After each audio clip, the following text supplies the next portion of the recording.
High up, crowning the grassy summit of a swelling mount whose sides are wooded near the base with the gnarled trees of the primeval forest, stands the old chateau of my ancestors. For centuries its lofty battlements have frowned down upon the wild and rugged countryside about, serving as a home and stronghold for the proud house whose honoured line is older even than the moss-grown castle walls. These ancient turrets, stained by the storms of generations and crumbling under the slow yet mighty pressure of time, formed in the ages of feudalism one of the most dreaded and formidable fortresses in all France. From its machicolated parapets and mounted battlements barons, counts, and even kings had been defied, yet never had its spacious halls resounded to the footsteps of the invader. But since those glorious years all is changed. A poverty but little above the level of dire want, together with a pride of name that forbids its alleviation by the pursuits of commercial life, have prevented the scions of our line from maintaining their estates in pristine splendour, and the falling stones of the walls, the overgrown vegetation in the parks, the dry and dusty moat, the ill-paved courtyards and toppling towers without, as well as the sagging floors, the worm-eaten wainscots, and the faded tapestries within, all tell a tale of gloomy fallen grandeur. As the ages passed, first one, then another of the four great turrets were left to ruin, until at last but a single tower housed the sadly reduced descendants of the once mighty lords of the estate. It was in one of the vast and gloomy chambers of this remaining tower that I, Antoine, last of the unhappy and cursed Counts de C, first saw the light of day, 90 long years ago. Within these walls, and among the dark and shadowy forests, the wild ravines and grottos of the hillside below, were spent the first years of my troubled life. My parents I never knew. My father had been killed at the age of 32, a month before I was born, by the fall of a stone somehow dislodged from one of the deserted parapets of the castle, and my mother, having died at my birth, my care and education devolved solely upon one remaining servitor, an old and trusted man of considerable intelligence, whose name I remember as Pierre. I was an only child, and the lack of companionship which this fact entailed upon me was augmented by the strange care exercised by my aged guardian in excluding me from the society of the peasant children, whose abodes were scattered here and there upon the plains that surround the base of the hill. At that time Pierre said that this restriction was imposed upon me because my noble birth placed me above association with such plebeian company. Now I know that its real object was to keep from my ears the idle tales of the dread curse upon our line that were nightly told and magnified by the simple tenantry as they conversed in hushed accents in the glow of their cottage hearths. Thus isolated, and thrown upon my own resources, I spent the hours of my childhood in poring over the ancient tomes that filled the shadow-haunted library of the chateau, and in roaming, without aim or purpose, through the perpetual dust of the spectral wood that clothes the side of the hill near its foot. It was perhaps an effect of such surroundings that my mind early acquired a shade of melancholy. Those studies and pursuits which partake of the dark and occult in nature most strongly claimed my attention. Of my own race I was permitted to learn singularly little, yet what small knowledge of it I was able to gain seemed to depress me much. Perhaps it was at first the only manifest reluctance of my old preceptor to discuss with me my paternal ancestry that gave rise to the terror which I ever felt at the mention of my great house, yet as I grew out of childhood I was able to piece together disconnected fragments of discourse let slip from the unwilling tongue which had begun to falter in approaching senility, that had a sort of relation to a certain circumstance which I had always deemed strange, but which now became dimly terrible. The circumstance to which I allude is the early age at which all the counts of my line had met their end. Whilst I had hitherto considered this but a natural attribute of a family of short-lived men, I afterward pondered long upon these premature deaths, and began to connect them with the wanderings of the old man, who often spoke of a curse, which for centuries had prevented the lives of the holders of my title from much exceeding the span of 32 years. Upon my 21st birthday, the aged Pierre gave to me a family document, which he said had for many generations been handed down from father to son, and continued by each possessor. Its contents were of the most startling nature, and its perusal confirmed the gravest of my apprehensions. At this time my belief in the supernatural was firm and deep-seated, else I should have dismissed with scorn the incredible narrative unfolded before my eyes. The paper carried me back to the days of the 13th century, when the old castle in which I sat had been a feared and impregnable fortress. It told of a certain ancient man who had once dwelled on our estates, a person of no small achievements, though little above rank of peasant by name, Michel, though usually designated by the surname of Mauvais, the evil, on account of his sinister reputation. He had studied beyond the custom of his kind, seeking such things as the philosopher's stone or the elixir of eternal life, and was reputed wise in the terrible secrets of black magic and alchemy. Michel Mauvais had one son, named Charles, a youth as proficient as himself in the hidden arts, who had therefore been called Le Sorcier, or the Wizard. This pair, shunned by all honest folk, were suspected of the most hideous practices. Old Michel was said to have burnt his wife alive as a sacrifice to the devil, and the unaccountable disappearance of many small peasant children was laid at the dreaded door of these two. Yet through the dark natures of the father and son ran one redeeming ray of humanity. The evil old man loved his offspring with fierce intensity, while the youth had for his parent a more than filial affection.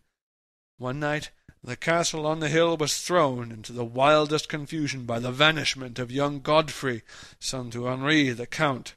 A searching party, headed by the frantic father, invaded the cottage of the sorcerers, and thence came upon old Michel Mauvais, busy over a huge and violently boiling cauldron. Without certain cause, in the ungoverned madness of fury and despair, the Count laid hands on the aged wizard, and ere he released his murderous hold, his victim was no more. Meanwhile joyful servants were proclaimed the finding of young Godfrey in a distant and unused chamber of the great edifice, telling too late that poor Michel had been killed in vain. As the Count and his associates turned away from the lowly abode of the alchemist, the form of Charles Le Sorcier appeared through the trees. The excited chatter of the menials standing about told him what had occurred, yet he seemed at first unmoved at his father's fate. Then, slowly advancing to meet the Count, he pronounced in dull yet terrible accents the curse that ever afterward haunted the house of May ne'er a noble of thy murderous line survive to reach a greater age than thine, spake he, when suddenly leaping backwards into the black woods, he drew from his tunic a phial of colourless liquid, which he threw into the face of his father's slayer as they disappeared behind the inky curtain of the night. The Count died without utterance, and was buried the next day, but little more than 32 years from the hour of his birth. No trace of the assassin could be found, though relentless bands of peasants scoured the neighbouring woods and the meadowland about the hill. Thus time and the want of a reminder dulled the memory of the curse in the minds of the late Count's family, so that when Godfrey, innocent cause of the whole tragedy, and now bearing the title, was killed by an arrow whilst hunting at the age of 32, there were no thoughts save those of grief at his demise. But when, years afterward, the next Count, Robert by name, was found dead in a nearby field of no apparent cause, the peasants told in whispers that their seigneur had but lately passed his 32nd birthday, when surprised by early death. Louis, son to Robert, was found drowned in the moat at the same dreadful age, and thus down through the centuries ran the ominous chronicle.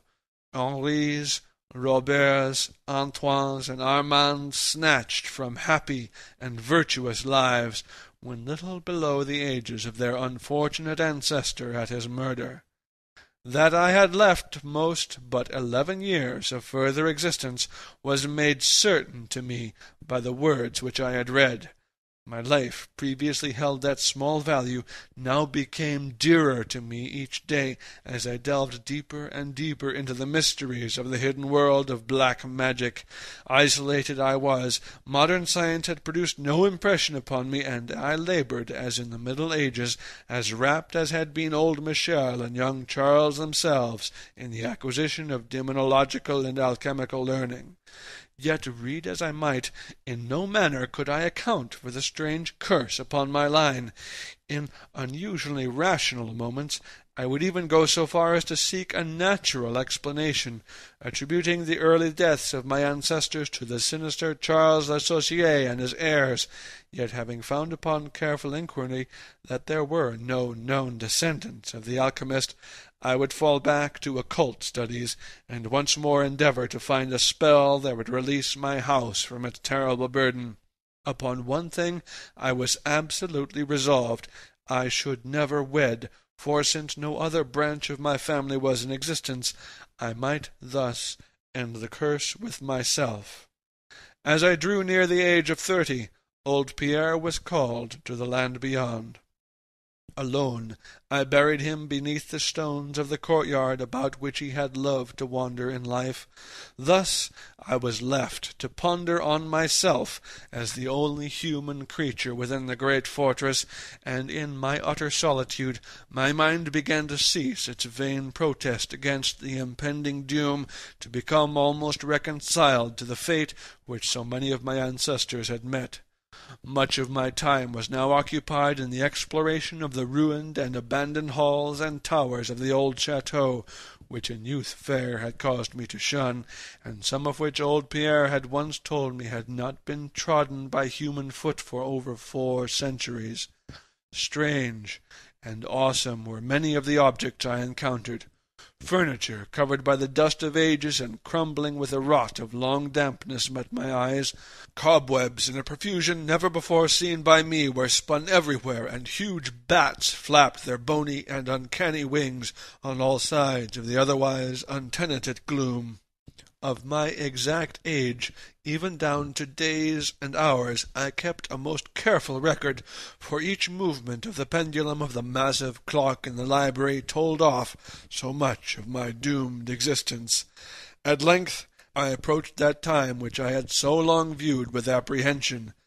Since most of my ancestors had been seized some little while before they reached the exact age of Count Henriette's end, I was every moment on the watch for the coming of the unknown death.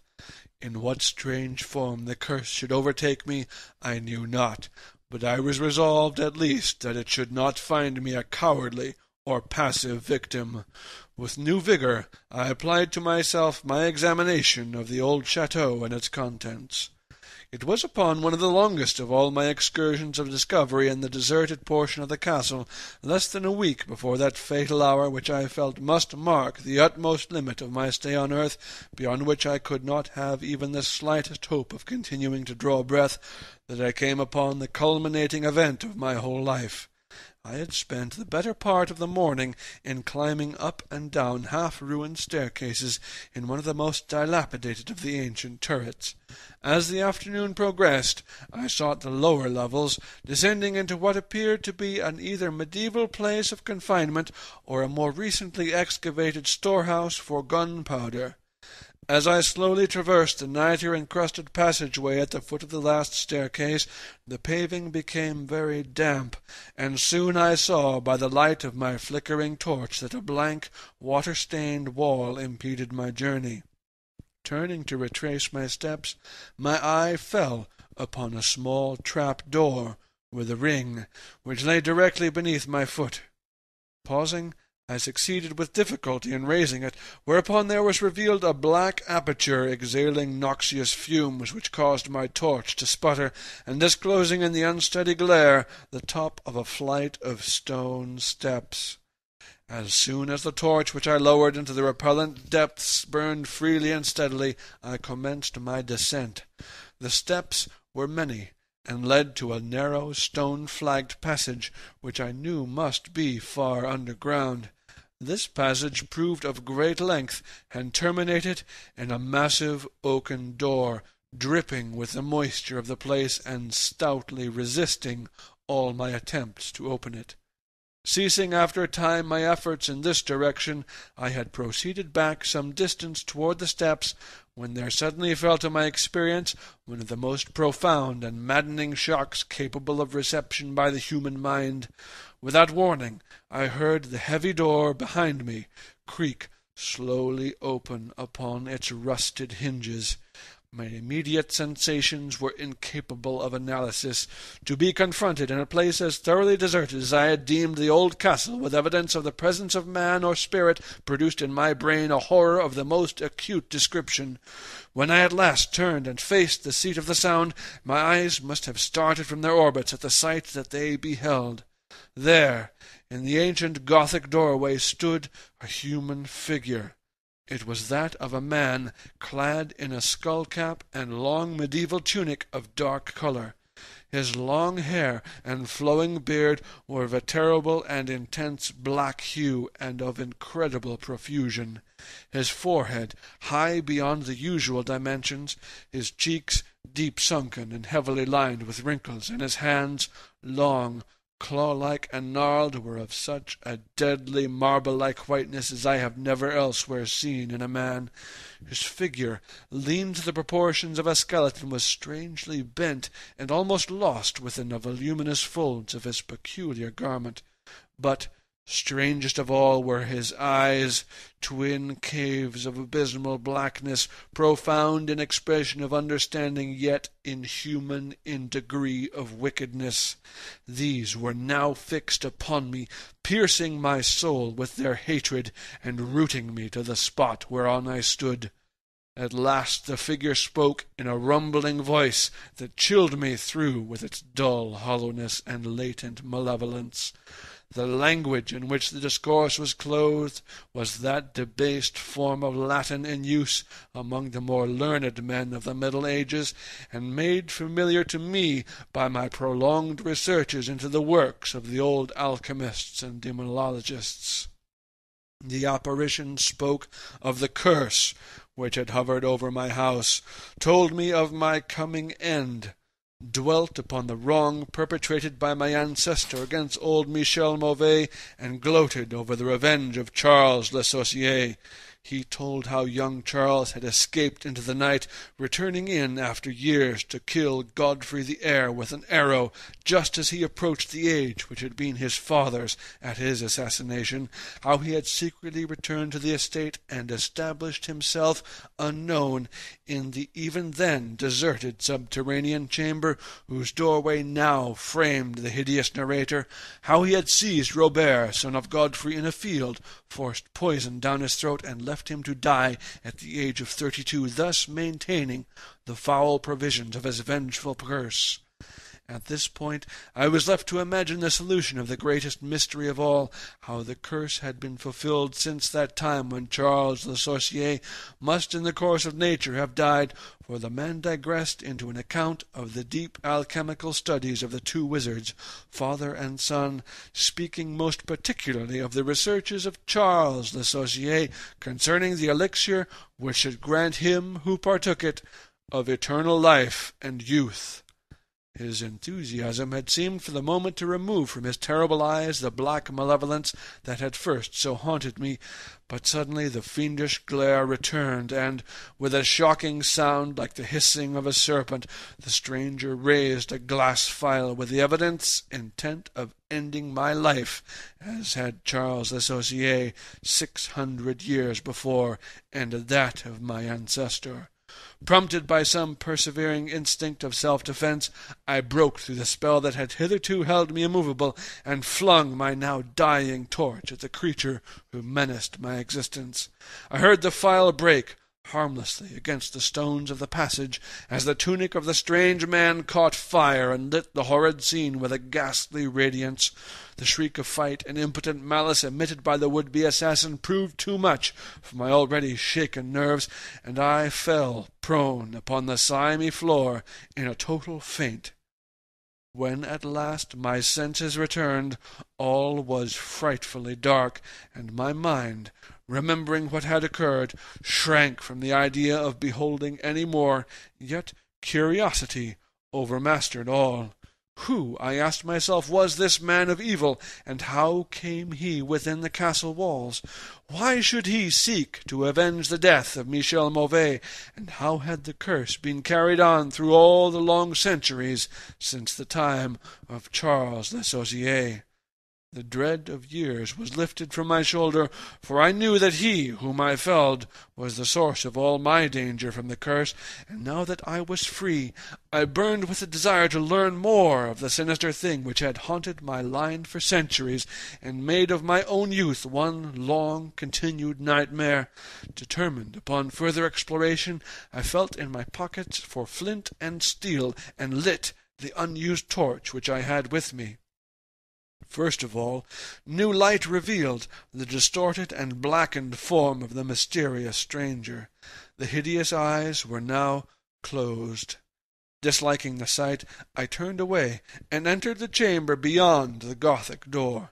Here I found what seemed much like an alchemist's laboratory. In one corner was an immense pile of shining yellow metal that sparkled gorgeously in the light of the torch. It may have been gold, but I did not pause to examine it, for I was strangely affected by that which I had undergone. At the farther end of the apartment was an opening, leading out into one of the many wild ravines of the dark hillside forest. Filled with wonder, yet now realizing how the man had obtained access to the chateau, I proceeded to return. I had intended to pass by the remains of the stranger with averted face, but as I approached the body I seemed to hear, emanating from it, a faint sound, as though life were not wholly yet extinct. Aghast, I turned to examine the charred and shriveled figure on the floor. Then, all at once, the horrible eyes, blacker even than the seared face in which they were set, opened wide, with an expression which I was unable to interpret. The cracked lips tried to frame words which I could not well understand. Once I caught the name of Charles Le Sorcier, and again I fancied that the words years and curse issued from the twisted mouth. Still I was at a loss to gather the purport of his disconnected speech. At my evident ignorance of his meaning, the pitchy eyes once more flashed malevolently at me until, helpless as I saw my opponent to be, I trembled as I watched him. Suddenly the wretch, animated with his last burst of strength, raised his piteous head from the damp and sunken pavement. Then, as I remained, paralyzed with fear, he found his voice, and in his dying breath screamed forth those words which have ever afterward haunted my days and nights. "Fool!" he shrieked, "can you not guess my secret? Have you no brain whereby you may recognize the will which has through 6 centuries long fulfilled the dreadful curse upon the house? Have I not told you of the great elixir of eternal life? Know you not how the secret of alchemy was solved? I tell you it is I that have lived for 600 years to maintain my revenge, for I am Charles Le Sorcier."